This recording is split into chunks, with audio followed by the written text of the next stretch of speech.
Kuha ito ng CCTV sa isang gusali sa Malate, Maynila gabi noong April 18. Kita ang isang lalaki na nagtangkang pumasok sa isang bahay. Hinarang at hindi siya pinayagan ng dalawang lalaki hanggang nauwi ito sa pananakit. Dalawang residente roon ang tumulong sa lalaking ginulpi.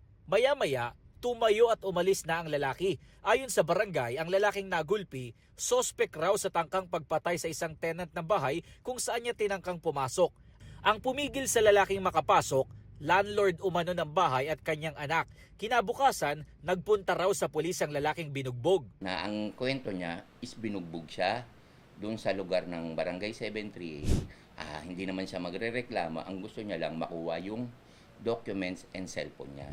Sa investigasyon ng pulis, ilang oras bago ang tangkang pagpasok, naikipag-inuman pa ang lalaking nabugbog sa isang tenant sa rooftop ng bahay. Nagkaalitan daw ang dalawa, tinangka umano niyang sunugin ang kainuman.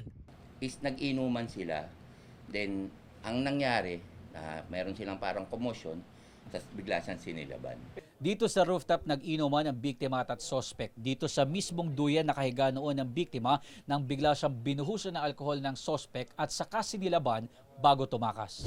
Mabutit may banyo sa rooftop kaya agad na nakapagbuhos ng tubig ang tenant na sinilaban umano saka nagsumbong sa kanyang landlord. Nakuhanan pa sa CCTV ang paglabas sa eskinita ng biktima bago dinala sa pagamutan. Nagtamo siya ng lapno sa iba't ibang bahagi ng katawan at patuloy na nagpapagaling sa ospital.